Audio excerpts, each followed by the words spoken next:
नमस्कार, मैं हूं दीपक विशाल और आप देख रहे हैं ट्रुथ मंथन। और ट्रुथ मंथन के आज इस कार्यक्रम में हम चर्चा करेंगे बिहार के महाबोधि मंदिर बोध गया में जो सीरियल ब्लास्ट हुआ था उस पर हम चर्चा करेंगे और पूरी प्रक्रिया को अच्छे से समझेंगे कि कहां पर क्या हुआ, कैसे हुआ, किस तरह की चीज़ों में लोग को क्या नुकसान हुआ। बात दरअसल 13 जुलाई 2013 सुबह का समय पूरी दुनिया के बौद्ध श्रद्धालुओं के लिए सबसे पवित्र जगहों में से एक महाबोधि मंदिर, जहां भगवान गौतम बुद्ध को ज्ञान प्राप्त हुआ था, जहां हर दिन हजारों लोग शांति और ध्यान के लिए आते हैं। लेकिन उस सुबह शांति की इस धरती पर धमाकों की आवाज गूंज उठी। कुछ ही मिनटों में एक के बाद एक सीरियल ब्लास्ट हुए और पूरा बोध गया दहल उठा। यह सिर्फ एक आतंकी हमला नहीं था, यह भारत की धार्मिक आस्था, सुरक्षा व्यवस्था और अंतर्राष्ट्रीय प्रतिष्ठा पर सीधा हमला था। जैसे हम समझेंगे इस पूरे मामले पर कि क्या रहा है, किस तरह की घटनाक्रम हुई, क्योंकि अब तक लोगों को सिर्फ खबरों के माध्यम से जो चीज़ें सामने आई है वही पता है। लेकिन आज हम इसके इनसाइड सारी स्टोरी पर चर्चा करेंगे और पूरी तरह से समझेंगे कि यह ब्लास्ट क्यों हुआ, कैसे हुआ, कौन कौन इसमें गिरफ्तार किए गए, किनका हाथ था। तो ये परत बाई परत इस पर से हम लोग पर्दा हटाएंगे। चलिए चर्चा करते हैं। बोध गया सीरियल ब्लास्ट 2013 की पूरी कहानी, साजिश से लेकर जांच और सजा तक। लेकिन सबसे पहले हम बोध गया को समझते हैं और महाबोधि मंदिर की अहमियत को समझते हैं। बोध गया और महाबोधि मंदिर की अहमियत। बोध गया बिहार के गया जिले में स्थित एक ऐतिहासिक और धार्मिक शहर है। यह वही स्थान है जहां लगभग 2500 साल पहले भगवान बुद्ध को बोधि वृक्ष के नीचे ज्ञान प्राप्त हुआ था। यह स्थित है विश्व प्रसिद्ध महाबोधि मंदिर। यहीं पर से पूरे बौद्ध जो कंट्रीज हैं सबसे ज़्यादा लोग आते हैं, क्योंकि यहाँ महाबुद्ध जो बुद्ध हैं उनको यहाँ पर ज्ञान की प्राप्ति हुई थी। यह मंदिर यूनेस्को की विश्व धरोहर सूची में भी शामिल है और हर साल लाखों श्रद्धालु यहाँ आते हैं। यहाँ आने वाले श्रद्धालुओं में सिर्फ भारत का ही नहीं, अलग अलग देशों के श्रद्धालु भी यहाँ पर आते हैं, जैसे Thailand, Sri Lanka, Japan, Myanmar, Tibet, Bhutan और नेपाल। हालांकि पूरे विश्व से लोग यहाँ आते हैं, लेकिन सबसे ज़्यादा अगर आने वाले की बात करें तो इन देशों से सबसे ज़्यादा लोग आते हैं, क्योंकि ये बौद्ध के यहाँ पर सबसे ज़्यादा मानने वाले लोग हैं, बौद्ध धर्म से जुड़े हुए सबसे ज़्यादा लोग हैं, इसलिए यहाँ से सबसे ज़्यादा सैलानी भारत आते हैं। इसी कारण बोध गया सिर्फ भारत ही नहीं बल्कि पूरी दुनिया के बौद्ध धर्म का केंद्र माना जाता है। लेकिन आतंकियों की नज़र भी इसी महत्व पर थी। अब हम बात करते हैं कि धमाकों से क्या क्या हुआ, कैसे हुआ, चरण बाई चरण इन चीज़ों पर। धमाके की सुबह 13 जुलाई 2013 की सुबह लगभग 5:30 बजे मंदिर परिसर में कई श्रद्धालु ध्यान कर रहे थे। तभी अचानक हमला हुआ और पहला धमाका हुआ। पहले तो लोगों को लगा कि कोई पटाखा फटा है, लेकिन कुछ ही मिनटों में यह एक के बाद एक धमाके होने लगे और पूरा शहर दहशत में बदल गया। कुल मिलाकर 10 से ज़्यादा बम धमाके हुए और ये धमाके मंदिर परिसर के कई अलग अलग स्थानों पर भी हुआ है। आपको बता दें कि जब ये धमाके हो रहे थे उस समय मंदिर परिसर में ज़्यादा लोग मौजूद नहीं थे। हालांकि पूरे बोध गया, पूरे गया और पूरे बिहार को झकझोर देने वाली ये घटना थी।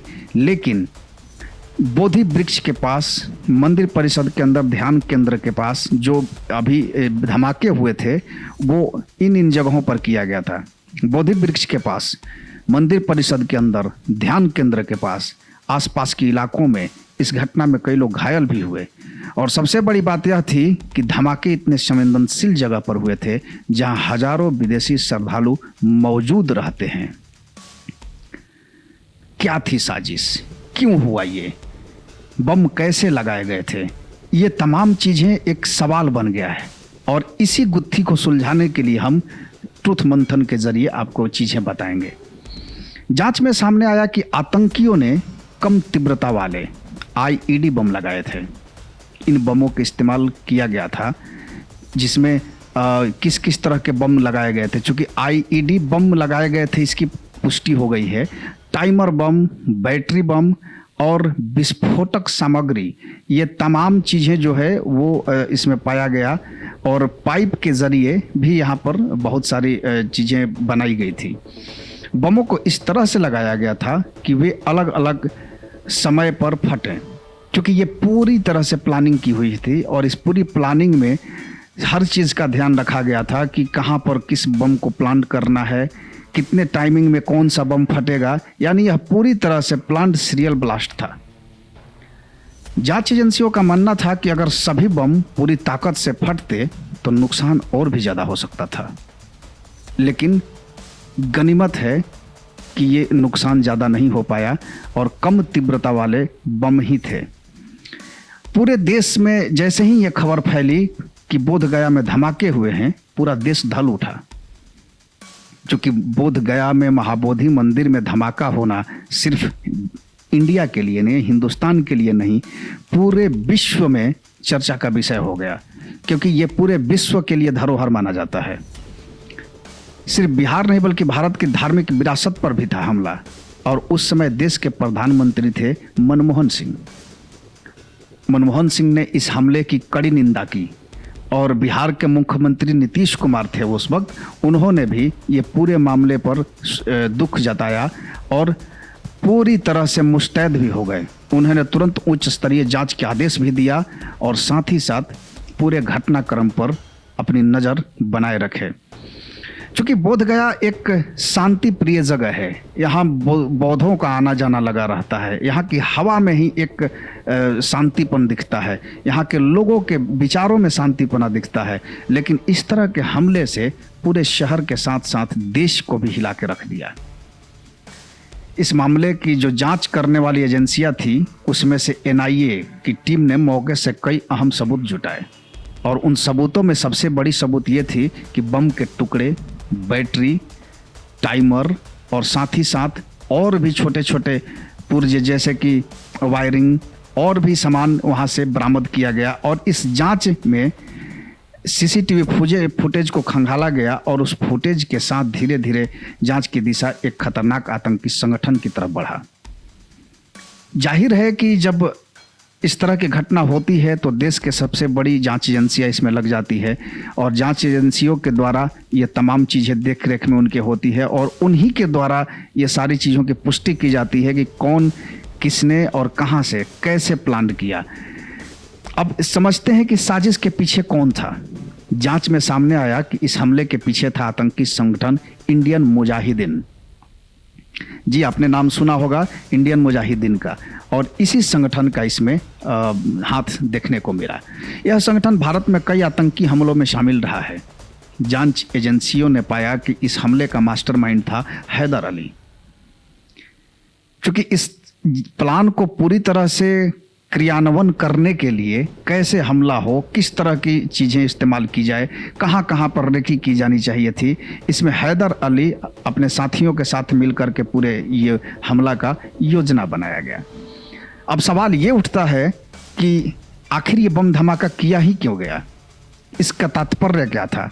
क्योंकि जहाँ तक मैं समझता हूँ या फिर भारत के लोग समझते हैं, उसमें यह कहा जाता है कि बौद्धों के साथ किसी की कोई अनबन नहीं होती है, तो फिर ये हमला हुआ ही क्यों था? जांच में ये मामला सामने आया कि म्यांमार में रोहिंग्या मुसलमानों के खिलाफ हिंसा के विरोध में किया गया था। जी हाँ, आतंकियों का दावा था कि वो बौद्ध धर्म स्थलों को निशाना बनाकर बदला लेना चाहते थे, लेकिन इस हमले की पूरी दुनिया ने कड़ी निंदा की। ये हमला, आपको बता दें कि ये हिंदुस्तान के वजह से नहीं हुआ, ये म्यांमार में रोहिंग्या के विरोध में जो चीज़ें चल रही थी उसको लेकर के ये बदला लिया गया था।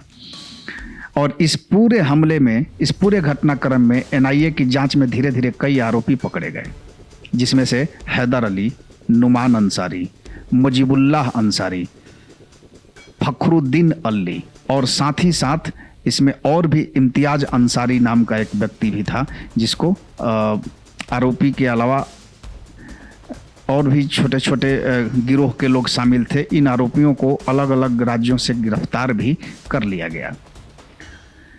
पूछताछ में जैसे कि आतंकियों की ट्रेनिंग कहाँ हुई, किस तरह के हथियार यूज किए गए, किसने बम बनाया, तो इसमें पता चला कि इन आतंकियों ने बम बनाने की ट्रेनिंग भी ली थी। उन्होंने इंटरनेट और आतंकी नेटवर्क के जरिए बम बनाना भी सीखा था। अब सोचिए कि कितने शातिर तरीके से इस घटना को अंजाम दिया गया कि बम बनाना भी था, विस्फोटक जुटाए गए, जगह की रेकी की गई और साथ ही साथ कई महीनों तक मंदिर परिषद की निगरानी की गई थी। इसके बाद इस हमले को अंजाम दिया गया था। सोच करके देखिए जरा आप कि ये हमला इतनी आसानी से नहीं हो सकता था, लेकिन इस पर कितनी तरह के चीज़ें की गई, कैसे कैसे प्लान किया गया। और सबसे बड़ा सवाल ये है कि इस हमले के बाद इतनी संवेदनशील जगह पर सुरक्षा इतनी कमज़ोर क्यों थी, जहां देश की शाख अंतर्राष्ट्रीय लेवल पर लगी हुई थी, जहां देश पूरे अंतर्राष्ट्रीय लेवल पर अपने आप को रिप्रेजेंट करता हो। ऐसे जगह की सुरक्षा इतना कमज़ोर कैसे कि कोई भी आए, बम मारे और चला जाए। क्योंकि मंदिर परिसर में पर्याप्त सुरक्षा नहीं थी, बम डिटेक्शन सिस्टम कमज़ोर था, कई जगहों पर सीसीटीवी भी नहीं थे, तो ये घटना आसान हो जाता था। इस घटना के बाद पूरे देश में धार्मिक स्थलों की सुरक्षा बढ़ाई गई और अब सभी धार्मिक स्थलों की जो जिस तरह की सुरक्षा व्यवस्था होनी चाहिए उसको तंदुरुस्त की गई और इस पे सरकार भी अपनी निगरानी रख रही है।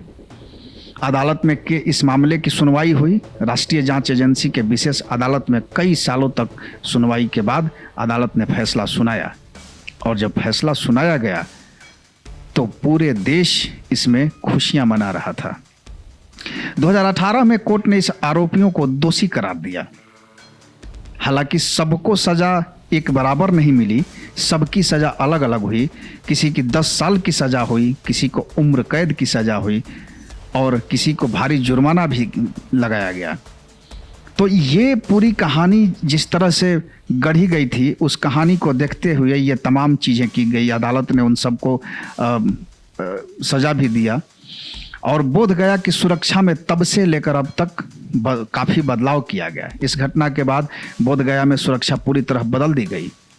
अब पूरी तरह से यहाँ ये जो मंदिर परिसर है वो हाईटेक सीसीटीवी कैमरा के निगरानी में है। साथ ही साथ यहाँ पर मेटल डिटेक्टर भी लगाए गए हैं।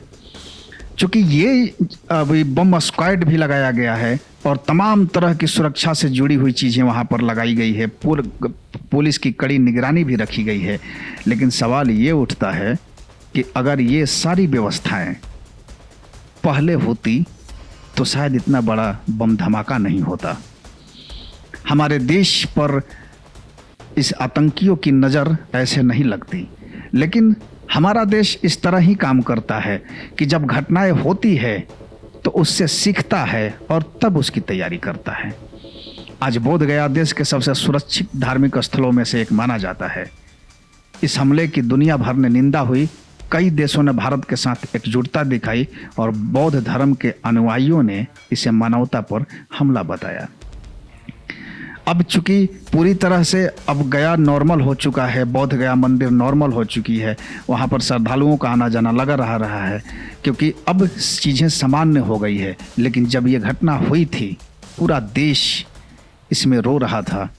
पूरा बौद्ध धर्म के सारे कंट्री जो हैं वो एक शोक मना रहे थे क्योंकि जिस तरह से ये हमला हुआ था इसको मामूली नहीं समझा जाना चाहिए। जहाँ भगवान बुद्ध ने दुनिया को शांति का संदेश दिया, वही धरती एक दिन आतंक के धमाकों से कांप उठी। लेकिन आतंक की यह कोशिश सफल नहीं हुई क्योंकि आज भी महाबोधि मंदिर में वही शांति है, वही श्रद्धा है, वही विश्वास है और यही संदेश देता है कि हिंसा कितनी भी बड़ी क्यों न हो, लेकिन शांति हमेशा उससे बड़ी होती है। तो इसी संदेश के साथ मैं लेता हूँ विदा। नमस्कार, मैं दीपक विशाल और आज के ट्रुथ मंथन में बस इतना ही। फिर कल नई कहानी के साथ, नए चीज़ों के साथ मैं उपस्थित होऊंगा। तब तक के लिए दीजिए इजाज़त। और अगर ये पूरा कहानी आप यूट्यूब पर देख रहे हैं तो हमारे चैनल को जल्दी से सब्सक्राइब कर ले और अगर आप इसे फेसबुक पेज पर देख रहे हैं तो हमारे फेसबुक पेज को फॉलो करें ताकि देश दुनिया और आपके आसपास की तमाम उन घटनाओं से उठाएंगे पर्दा हम। आप देखते रहिए। नमस्कार।